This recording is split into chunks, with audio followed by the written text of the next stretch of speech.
Last tip before putting this in, do a dowel pin check. Every time I pull one of these things, it's completely random which pins come out. So you can see on the passenger side, that dowel pin's in the transmission, but on the driver's side, it stayed with the engine. Let's go look at our donor motor. Engine, there's our dowel pin there. And we got a dowel pin there. So we're gonna wanna knock that pin out. We already have one in the transmission. Nothing worse than getting that sucker hanging there, just about to meet up and realizing, well, crud. Okay, the other thing we'll point out is that the flywheel is the same, so we're just gonna leave it. So we'll just take a punch and we'll knock the pin back out that way. And we should be good. Okay, that's it. We've got everything switched over. It's ready to go in.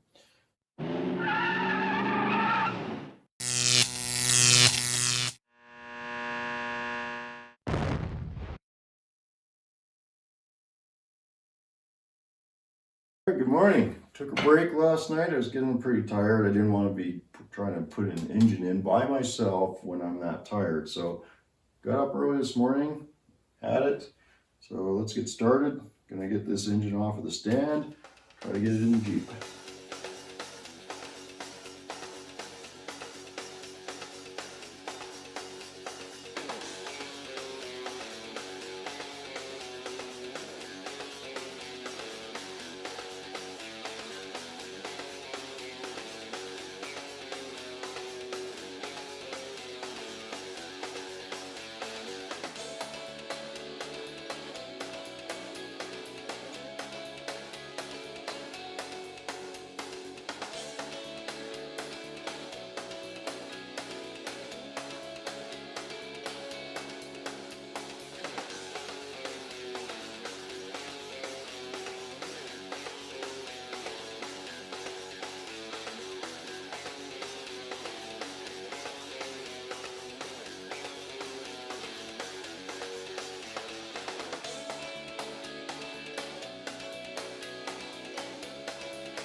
Okay, down the lower way handsomely.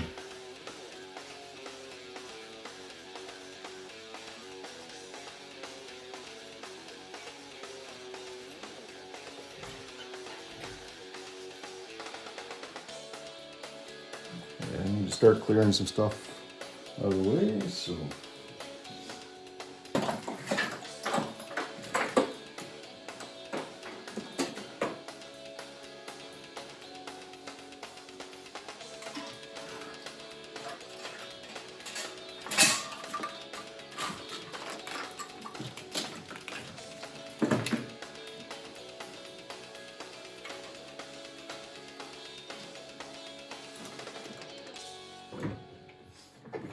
And this really is a tight fit, so I'm definitely gonna have to take my time.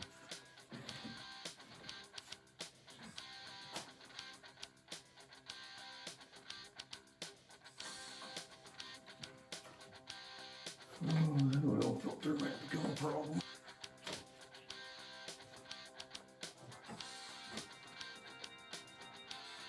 That should be okay.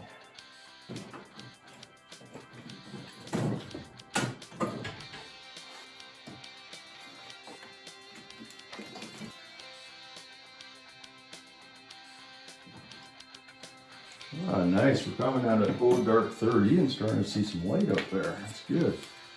I just need it to warm up a bit. It's been cold lately. A little too cold for my liking.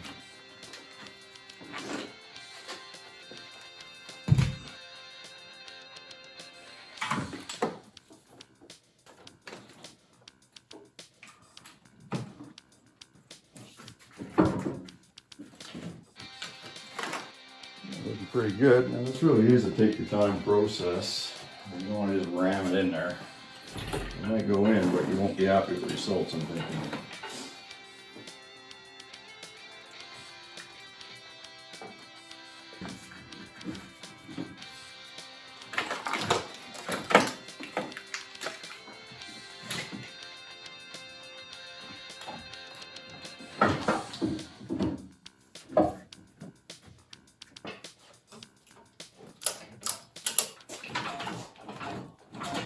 We are starting to engage the engine mounts and the transmission, everything now, so this is where it gets tricky. Alright, I guess we gotta get under there, do some stuff. Okay, we got the engine mount starting to drop in on the driver's side. I just gotta go work on the passenger side.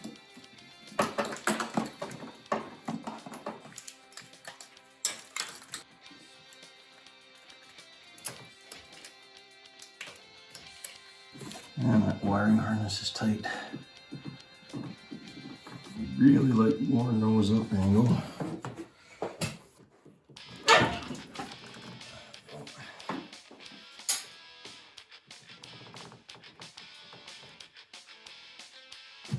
Oh, come on. Alright, fine. So what's happened is the wiring bundle just got a little bit hung up on this stud back here for the valve cover. Just trying to get, there we go. Finally, that should help. Okay, now we can carry on.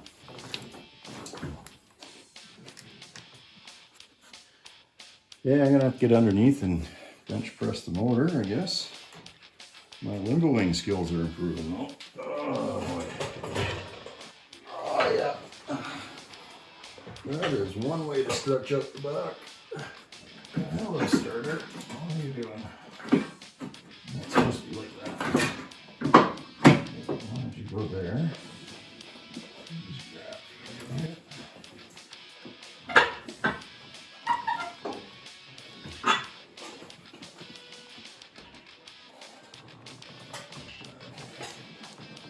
That's looking better.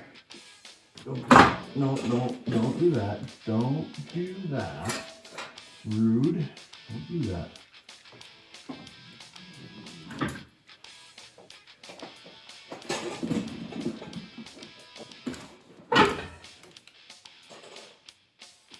Could be better, could be worse. Oh boy.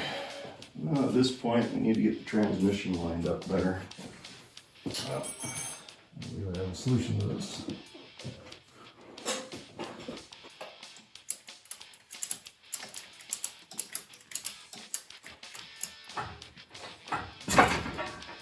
Whoa, that looked promising. Let's see what happened there. Ow. There we go. Now I'm talking. That's looking better. Well, she's almost home. Excellent.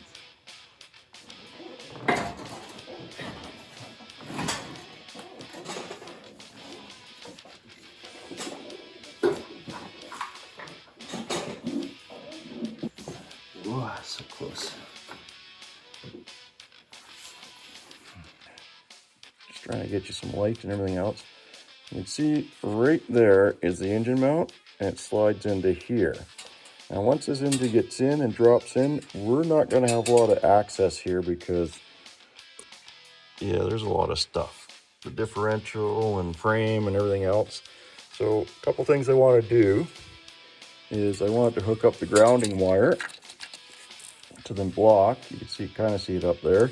And I want to put the starter in place and hook up the wires to the starter and then kind of push it off the side till later. That'll give me some room to work with all that stuff before I get the engine in. Otherwise, it's going to be a real pain in the butt later. There you go. So right now we're trying to get that motor mount to slide in. We're very, very close. Maybe if we let the transmission down, that'll help.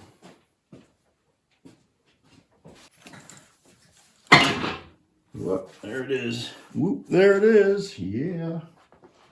All right. Get that bolt in there. Oh, yeah, driver's side. Done. Come on. You can do it. Oh, well, it helps if I put it in the hole. Just gotta wiggle it in a little more. You want put some ups, put some down.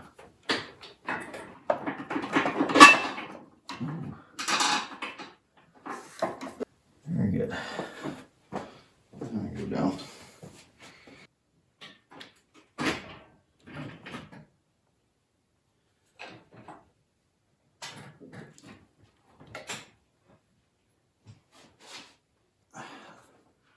Pretty much have it at home. You just have to bolt the transmission now and we're good. So I'm going to go under and do that right now. The transmission bolt in there, that'll be good. Hello. Ooh, there it is. Oh boy, it's going to be a little tough to get that from here. Maybe I'll take it down with me and try to get it from underneath. Okay, well, I'm just going to go put some transmission bolts in. There won't be much to see for a little bit because I can't take you down there. Hey, so Brent got the engine in last night, placed it in the right spot, and we went to town this morning on putting the bell housing bolts in. You can get most of them from the bottom, but leave the intake off because there's just no way to get your hands. You got to get at least 3 from the top, and there's just no way to get your hands in there if the intake's in. Yeah, and just not to correct you too much, Mike, but it was actually this morning that I got the engine. Oh, okay. Yeah, I was up. Well, I know you woke up at the crack of noon or something like that, but I was up in Adam while you were having a snooze. Yeah. I was probably up when you went to bed, honestly. Yeah. Similar times, probably. Yeah. We're on opposite schedules. So we are getting a little bit of work done. So now it's time to, we got all the converter bolts in, right? So now it's time to, or sorry. That's what we're moving on to. That's what we're moving on to. So Brian was telling me about, use this blue thread locker. Thread locker, what, mild and medium, not heavy duty? Yeah, you don't want the heavy duty stuff because if you ever have to take it out, you're going to be cursing. So those are the tiny little bolts where I think we'll play rock, paper, scissors to see who goes underneath and puts those ones back in while the other person has to spin the engine, I assume, eh? Yeah, that's how it's going to work. One of us is going to spin the engine, the other one's... And the trick is you have to get them all started. So here's the thing. You got to put the bolt in far enough that it's not going to get hung up on anything when it rotates around. But you got to leave it loose enough that you can easily get the other bolts started. So, and then you'll have to come back around and tighten them up after you get all 4 of them started. So right. That's the best way to do it, because if you go and tighten one up and you're just a little bit out of alignment, you'll never get the other 3 in. Of course. Yeah. Okay, well. So we're going to start on that. We could we're not going to really take the camera under there because it's, quite frankly, we don't have the equipment for it and it's a bit of a pain in the butt. I might take it under to just show you what it looks like, but we can't film us actually doing it. It is so tight underneath this pretty tight, beast. And yeah, they wedge them in here good, that's for sure. You know, you got to slick them up, butter them up real good to get these suckers in here. Okay, let's get to it. Okay, so here's the back of the bell housing, front of the bell housing, I guess, and where the torque converter bolts are going to go in, those tiny little ones we were talking about. So we got to put those in one at a time, spin it a quarter turn, the next one, etc., etc. Then it's got a little housing that goes on, which is probably somewhere under here. Anyways, we'll find it. And then I think we are done under here for a while anyways. And we'll be moving on to the next phase. We're gonna clean up our timing cover a little bit, and we're gonna put a new gasket in it. You got one right here.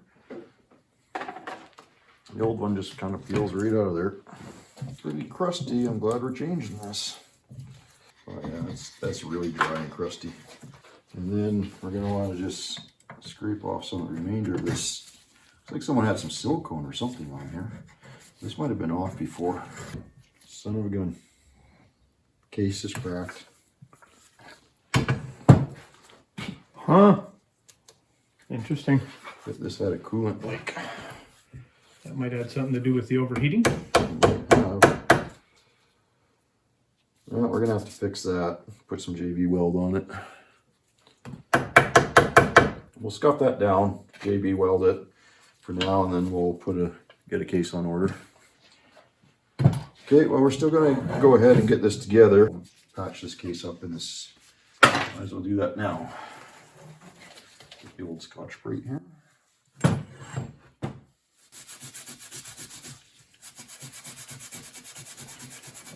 So, I guess this is a good lesson, is check out your parts. Take a close look at them. Don't assume they're always good. But that might explain why we had this problem. It's very possible that this was leaking, lost the coolant, overheated, and that's why the valves dropped, so that'll certainly cause it. Okay, there you go. Get that fairly clean with the Scotch-Brite. Now I'm just going to hit that with some brake clean and some rags. Mix up some epoxy. I'm going to let that cure for a while.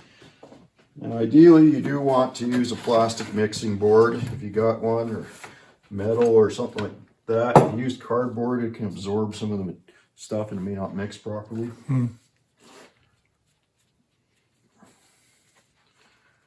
Equal ratio.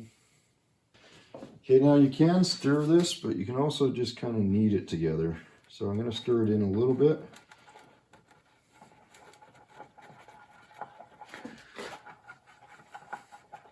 Hopefully you can see that. And then I'm going to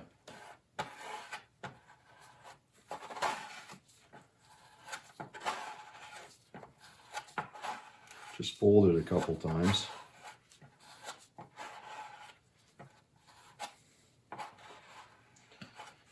We're going to put it on our part. Clean this stuff up before it hardens, because if you don't, you're not getting it off. This is specifically used on aluminum? It can be used on a number of things, like, like metal, aluminum, plastic. Best for aluminum. Or metals. There we go. Then we'll let that finish cleaning it, let it set up. Go ahead. Okay, one thing you do want to clean on this really good is this bottom surface here. So that mates up against your oil pan to make the seal, so you don't have an oil leak there. Also, you're going to run a bead of silicone either on the pan or right here to help seal it up. So I just put it on the pan typically. You can put it here, but it's a lot easier to see where they meet at the pan. So I guess we can show you that. Let's grab the RTV. Okay, we're going to put the timing cover on, but first, like I said, you need the RTV. Put some down along this corner, just run a bead in there. Do the same thing here. Just run a bead in there. It's plenty, you don't need too much, but enough. Oh, make a mess.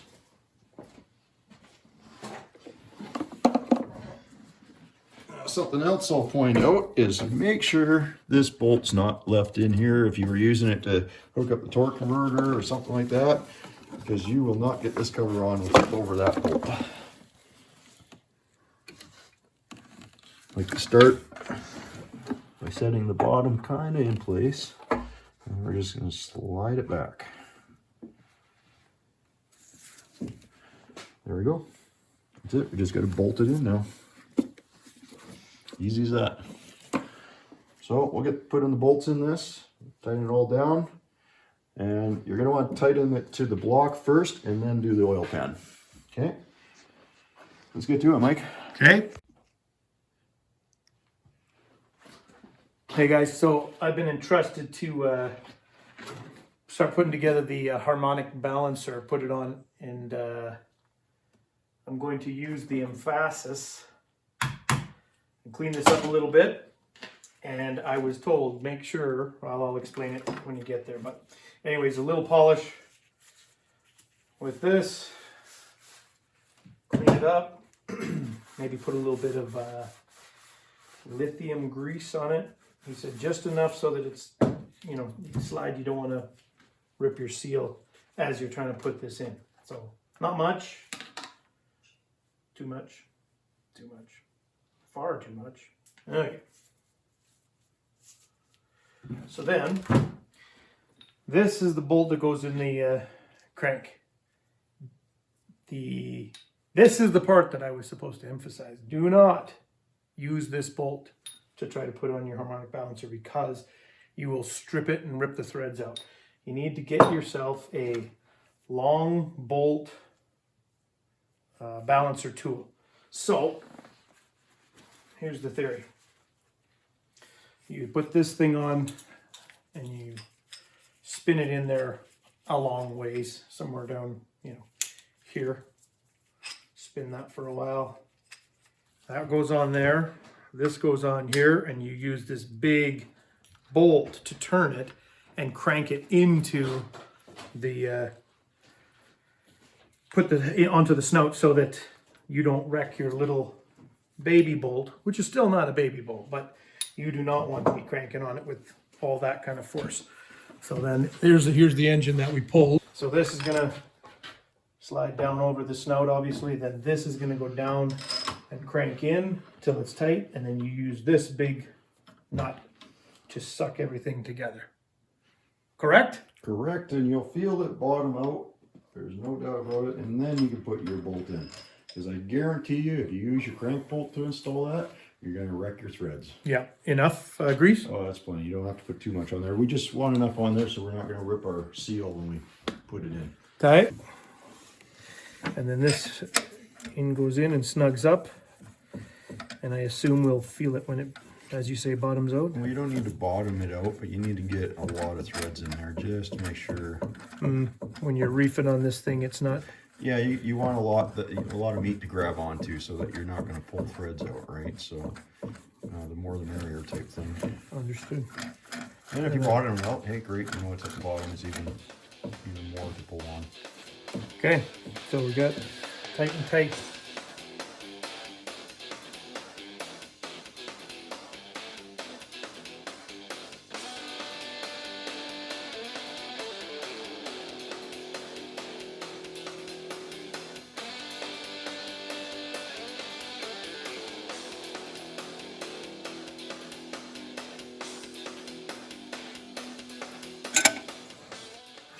There it is. You can back that off now. Maybe. That's it. Done. Put your crank bolt in, torque it to the manufacturer's spec. We're all good. Cool. You managed to do it in 4 minutes and 15 seconds. Not bad. I'll go for the record next time. Yeah, you better. I want to see that half next time, bud, okay? Okay, while Mike's over there working on finishing up some stuff on the engine, I'm looking at this intake. Now, we know we had a valve seat come apart.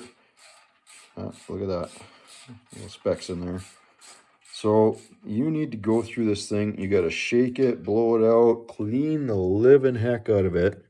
Because a lot of times, it'll suck up those little chunks. So, we've taken the intake throttle body off of it. Right, you can look down there. Give this thing a shake and shake it around, get everything loose, blow it out, clean it multiple times, make sure there's nothing in there or you'll be right back at square one when you fire that engine up and it sucks one of those pieces of metal right into a cylinder. And right there is why you shake the living heck out of that intake and you rattle it, you shake it, you turn it, you blow in it, you do whatever you can, because look what we got. That will wreck your day in a hurry, let me tell you. It's like little axe heads, to borrow from a friend of mine. That'll just go in there and chop everything up just nicely on you. So clean those intakes. If you buy a used one off of eBay or something, clean it, because that could be why it's on eBay. Okay, back here, remember to hook up your heater lines. And also there's this bonding strap for radio interference and stuff like that. That'll keep the noise out of your radio and ground the chassis to the engine. So make sure you get all that hooked up. It goes in two sides, one here, one here. On the Jeep, you gotta bolt this in first, and then the nut holds the bonding strap on. Do your block heater, stuff like that. There's a few things back here you want to hook up before you put your intake on. So that's what we're working on right now. Well, what do you think? I think I'm sore, but we're ready to just kind of put the wiring in place, and then we can put the intake on, and we're getting really close to being able to fire this up. That's what I think.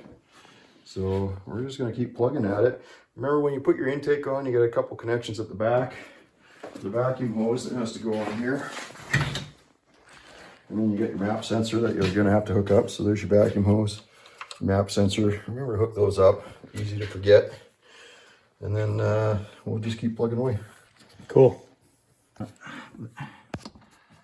So we're going to torque on our manifold here, 105 inch-pounds. And we're going to do our spiral pattern. I can't see what I'm doing, but oh, there we go.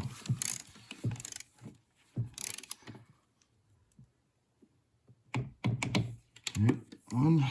There's 5 bolts per side. 2, 3, 4, 5. And we're just going to keep going back and keep going around in a circle till we're done. So done half of them. I'll finish up the rest, and then we'll get on to hooking everything up. Do you wish the Jeep would put in a little more stuff? I wish that they would just cram in some more stuff here, and especially some sharper stuff. There's not enough sharp stuff in here because, I mean, my hands are not bleeding enough. But yeah, we'll keep going, and maybe we'll write into them and tell them that they didn't do a very good job cramming stuff in here. Okay, we got one more tip for you here. When the air conditioning bolts onto this, it bolts onto this bracket here, and also into these bolts on the block. I don't know if you can see those, hopefully you can. The truck doesn't use the ones that are on the block, and they're going to be caked with dirt and everything else, and you need to clean those out before you put the engine in. I have to do it now that I have the engine in because I forgot to do that. So there's a little tip for you to save you some time and effort. Okay, we've got the engine in to the point where we can actually try starting it. Got old spaghetti back on the top, the coils are hooked up, injectors are hooked up, batteries in. We put oil in it, we don't have coolant in it, and there's a reason for that. We want to see if that, we want to give that repair that we did earlier on the timing cover a little more time to dry. So we're going to try firing it up. So come success or come explosion, you're going to see it. Mike, why don't you have the honors? You know, let Mike do it. That way, if something does explode, I can run, and he's the one left. So let me just get over here next to the door, Mike. Cycle the key a couple times. Give it 3. I think 3 is a lucky number, right? All right. Great deal.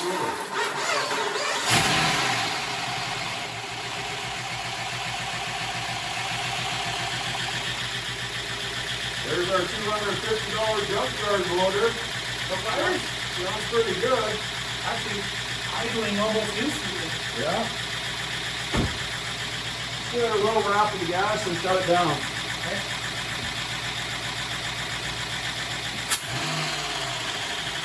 A little bit of lifting noise, but that can be expected from sitting in the yard.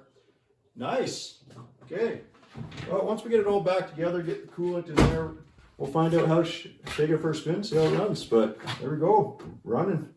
What do you think, Mike? That was an interesting experiment. That was a lot of work. So, just to recap, this is a 2005 Jeep Grand Cherokee, originally 5.7 liter Hemi. The engine came out of a 2006 Ram 1500. So they had the same camshafts, internal workings and stuff like that. So we're not concerned about any of that. It'll be happy. But we did have to switch a lot of components over. The reason we did that is we bought this for $250 Canadian out of the junkyard. Like, we went through it, we made sure it was good, looked to be a good engine. As you can hear, it sounds pretty good.